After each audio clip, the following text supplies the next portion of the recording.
पाद सेवनम वंदनम पूजनम दास्यम सख्यम आत्मनिवेदनम, ये 9 अंग उन्होंने गिनाए। इस बात को सदगुरु कबीर साहब समझाते हुए कह रहे हैं, एते चास्मन्मते मान्या नवधा भक्ति जागुणा अन्येषां तु मते येषुस्तानपि शृणु धर्म भो। हे धर्मदास जी, अन्य लोग जिस भक्ति के 9 अंगों को मानते हैं उनको भी सुनो। ईश्वरस्य गुणग्राम श्रवणम तस्य कीर्तनम निरंतरम अहोरात्रम तन्नामोच्चारणम तथा पाद पद्मद्वयी सेवा पूजनम चाभिवंदनम दास्यम सख्यम तथा विष्णु पुनश्चात्म समर्पणम। वही श्रवणम कीर्तनम विष्णु स्मरणम पाद सेवनम अर्चनम वंदनम दास्यम सख्यम आत्मनिवेदनम, वही बात नवधा भक्ति की वहाँ आचार्य नारद के विचार से है, ऐसा कबीर साहब समझा रहे हैं। लेकिन ये जितने भी आचार्य नारद के द्वारा बताए हुए भक्ति के अंग हैं, वे भक्ति के अंग और कबीर साहब ने बताए हुए भक्ति के अंग, इनमें कहीं बहुत फर्क नहीं, परिणाम एक है। क्योंकि एक में उनका अंतर्भाव हो सकता है। इसीलिए धर्मदास जी को यहां बताया जा रहा है, पूर्वोक्तानां च तेषां तु हेतेन्तर्गता मता तस्मात् ते निर्मला धर्मा धारणीया मुहुर्मुहुः। इसके लिए कहते हैं कि जो हमने जो 9 अंग बताए, उन्हीं 9 अंगों में नारद के द्वारा कहे गए 9 अंगों का भी समावेश हो जाता है। इसलिए व्यक्ति को जो पूर्व में हमने 9 अंग बताए, उन्हीं 9 अंगों को धारण करना चाहिए। उनमें सबसे पहला है गुरु भक्ति, अर्थात प्रत्येक व्यक्ति को गुरु भक्त बनना चाहिए। गुरु की भक्ति इसलिए भी महत्व की बनती है क्योंकि अन्य देवताओं की अपेक्षा गुरु साक्षात देवता होते हैं। अन्य देवता देवता हैं, आप उनके मंदिर में जाओगे, उनकी भक्ति करोगे, उनका पूजन करोगे, जरूर नहीं कि वो देवता आपके प्रश्नों का जवाब देगा। आप भगवान को वहां धरो, मंदिर में भेंट धरो, नैवेद्य धरो, प्रार्थना करो, भले ना आप पर्दा लगा दो, बाहर से आप घंटा हिलाओ, जब आप पर्दा हटा करके देखोगे तो भगवान के सामने जो रखा होगा ना, उसमें से एक दाना भी ओछा नहीं, कम नहीं हुआ होगा, वो ज्यों का त्यों होगा, और आप उसको फिर भगवान का भोग मानकर ले लेते हो। ये आपका भाव है। यदि आपने सदगुरु के गुरु के सामने रखा है, गुरु सशरीर विद्यमान है और उनके सामने आपने भक्ति स्वरूप कुछ रखा है, तो जरूर उसमें से कुछ ग्रहण करेंगे या कुछ उठा करके अपने हाथ से आपको देंगे। इसलिए गुरु ये जागृत देवता है और आप अपने जैसा समझकर उनसे बात भी कर सकते हैं। इसलिए उनकी सेवा ही वास्तव में यह भक्ति का पहला अंग है। इसलिए कबीर साहब ने गुरु भक्ति को बहुत महत्व दिया है। और अन्य जो गुरु भक्त संत हुए हैं, उन्होंने भी गुरु भक्ति को महत्व दिया है, जिनमें संत ज्ञानेश्वर जी ने भी बहुत गुरु की महिमा गाई है। ज्ञानी तो सदा गुरु को महत्व देता ही है।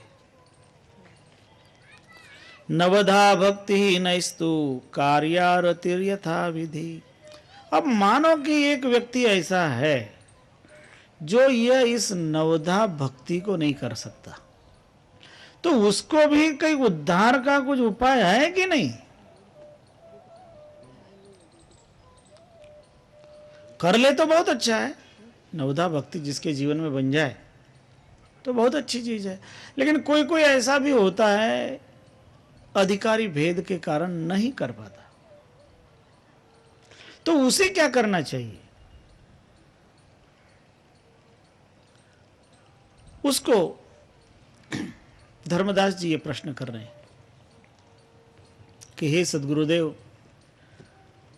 मेरी ऐसी इच्छा है कि सामान्य से सामान्य व्यक्ति भी आपकी कृपा प्राप्त कर सके। इसलिए आप जो ये बड़ी बड़ी बातें आपने पहले सुनाई, ब्रह्म निरूपण में बहुत बड़ी बड़ी बातें आई, जो ज्ञान आया, जो ध्यान आया, जो अष्टांग योग आया और ये नवधा भक्ति आई, बड़ी बड़ी बातें आई। कहते इन सब बड़ी बातों को जो न कर सकता हो तो उसका भला कैसे होगा? तब उसका भला करने का माध्यम समझाते हैं। कहते उसका भला यदि वो करना चाहता है तो उसको आरती करनी चाहिए, जिसे हम आनंद आरती कहते हैं ना, अपने यहां भादरवी पूनम पे आनंद आरती करते हैं, उस तरह की आनंद आरती में उसको शामिल होना चाहिए। क्योंकि वह जो आरती है वह आरती भी एक ऐसा आराधना का स्वरूप है कि वह उसके अंदर गुरु भक्ति भी आ जाती है, उसके अंदर समर्पण भी आ जाता है, उसके अंदर साधना के लगभग सभी भाव किसी न किसी रूप में आते हैं। इसलिए वो आरती करनी चाहिए।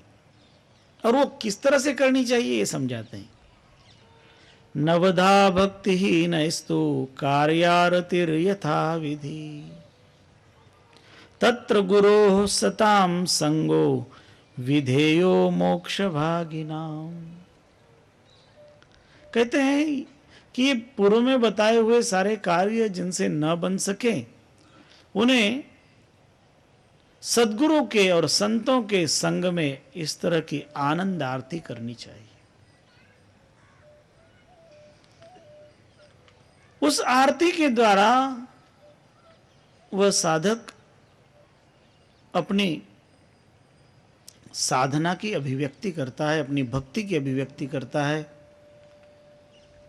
और उसे उस आरती के द्वारा ही सभी तत्वों की उपलब्धि हो सकती है।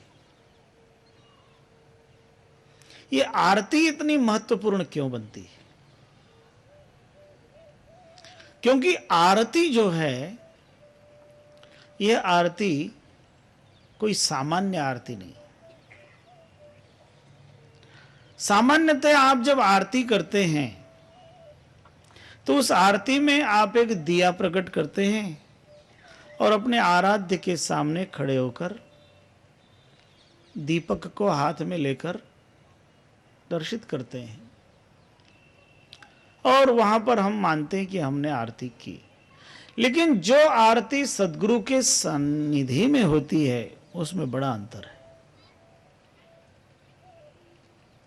और उस आरती का महत्व भी समझना जरूरी है। उस आरती की विधि यहां संक्षेप में बताई गई है।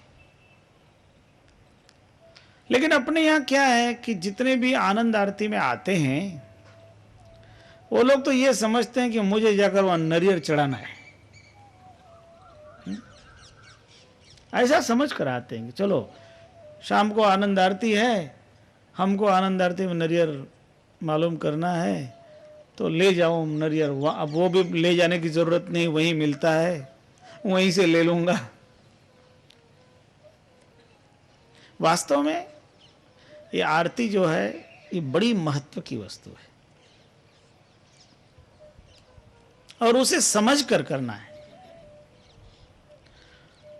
उसे यदि आपने ऐसा समझा है कि चलो मुझे जाके कर देना है तो आप अपना उसका लाभ नहीं ले पा रहे। लेकिन आप सद्गुरु की भक्ति, सद्गुरु के प्रति अपना समर्पण करने की भावना से करते हैं तब वह आरती महत्वपूर्ण होती है। और यही बात सद्गुरु कबीर साहब समझाते हैं। नवधा भक्ति ही नस्तु कार्यारतिर यथा विधि, तत्र गुरो सताम संगो विधेयो मोक्ष भागिनाम। और ये आरती करनी किस तरह से?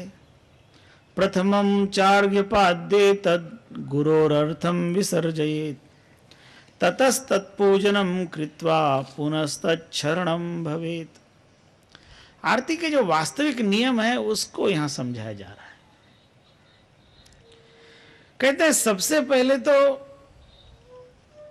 सद्गुरु का जो आनंद आरती में विराजमान होने वाले होते हैं उनके चरण पखारें, चरणों में चंदन लगावें। तिलक चंदन करने के पश्चात उनका पूजन करके, वंदन करके उन्हें अपने यहाँ आरती के लिए आमंत्रित करें। और जब गुरु का इस तरह से पूजन किया जाए तो ये गुरु भक्ति, जो भक्ति का पहला अंग है, वह गुरु भक्ति रूप कार्य हो जाता है। प्रथमं चार्घ्यपाद्ये तद्गुरोरर्थं विसर्जयेत् ततस्तत्पूजनं कृत्वा पुनस्तच्छरणं भवेत्। उसके बाद उनकी शरण में आना चाहिए, क्योंकि सभी क्रियाओं का प्रारंभ गुरु से होना चाहिए। यदि गुरु के द्वारा सभी क्रियाओं का प्रारंभ व्यक्ति करता है तो उसे जो परम पद है वो सरलता से मिलता है। भगवान वेदव्यास जी ने व्यास स्मृति में यह बात स्पष्ट की है। वहां उन्होंने लिखा है, गुरुमूला क्रिया सर्वा। जितने भी कार्य हैं, कहते हैं, वे सभी कार्यों के मूल में गुरु को रखना चाहिए। भक्ति मुक्ति फल प्रदाः तस्मात् सेव्यो गुरुर् नित्यं युक्तार्थस्तु समाहितैः। गुरु के द्वारा ही सभी कार्यों का करना और तभी उन कार्यों की सिद्धि प्राप्त होती है। इसलिए गुरु के माध्यम से ही ये सारे कार्य करने चाहिए, क्योंकि गुरु के बगैर कोई दान पुण्य भी करता है या कोई शुभ आचरण भी करता है और उसने गुरु से नहीं पूछा है या गुरु की आज्ञा के बगैर किया है तो उसको लाभ नहीं मिलता। इसलिए सद्गुरु को माध्यम रख के ही ये सारे कार्य करने चाहिए। और जब सद्गुरु की कृपा होती है तो फिर सारी क्रियाएं सहज होने लगती है। जब कबीर साहब कहते हैं ना, संतो सहज समाधि भली है, जब से दया भई सद्गुरु की सूरतिन अंत चली है। गुरु की कृपा हुई तो सुरति स्थिर हो जाती है, ध्यान स्थिर हो जाता है, मन केंद्रित हो जाता है। ये सद्गुरु की कृपा है। इसलिए सद्गुरु के माध्यम से ही व्यक्ति को आगे बढ़ना चाहिए। यह सद्गुरु कबीर साहब समझा रहे हैं। फिर उस आरती में आए हुए जो संत होते हैं, उन संतों का भी यथाशक्ति पूजन किया जाता है। साधूनां च यथाशक्ति पूजनम क्रियताम पुनः। संतों का पूजन भी करना, गुरु पूजन भी करना और संतों का पूजन भी करना, और संतों को उनकी उदर तृप्ति के लिए मिष्टान्न भोजन आदि कराना। मिष्टान्न भोजने नैव चंदनादि विलेपनैः दर्शनादेव साधूनां नश्यन्ति स्वार्जिता अघाः। साधूनां दर्शनम पुण्यम तीर्थभूता ही साधवः कालेन फलति तीर्थम सद्यः साधु समागम। कहते हैं संतों का दर्शन करना भी पुण्य का काम है। यदि आप किसी संत के दर्शन के लिए जाते हैं और वो संत मान लीजिए मौन है, बोलता नहीं है, मौन है, उपदेश नहीं कर रहा है, तो आप कुछ सुनते नहीं है उपदेश। लेकिन यदि आपने उनका दर्शन किया है तो दर्शन से भी आपको पुण्य मिलता है। साधु का, संत का दर्शन भी पुण्यप्रद है। इसलिए तो मनुष्य को नित्य प्रति संतों का दर्शन करना चाहिए। हमारे यहां अपना गुरुदेव कहते थे कि जो गुरु दीक्षा ग्रहण करे ना, उसको रोज गुरु का दर्शन करना चाहिए। अब रोज नहीं बन सके तो रोज नहीं बन सके, वैसे तो रोज भी नित्य प्रति करना चाहिए। दिन में एक बार नहीं, दिन में 100 बार करना चाहिए। पल पल गुरु को बंदगी पल पल करना चाहिए। कहते पल पल नहीं हो सके तो दिन में एक बार करो। दिन में एक बार ना हो सके तो कहते हैं सप्ताह में एक बार करो। और सप्ताह में एक बार ना हो सके तो कहते हैं महीने में एक बार करो। हर पूनम को आओ, दर गुरुवार को नहीं आ सके तो पूनम को आओ।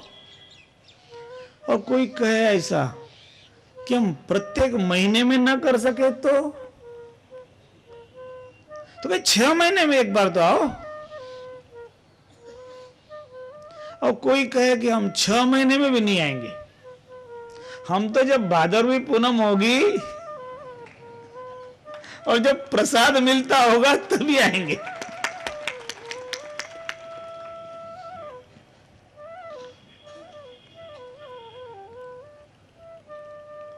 तो ये गुरु भक्ति के प्रति व्यक्ति का भाव देखो।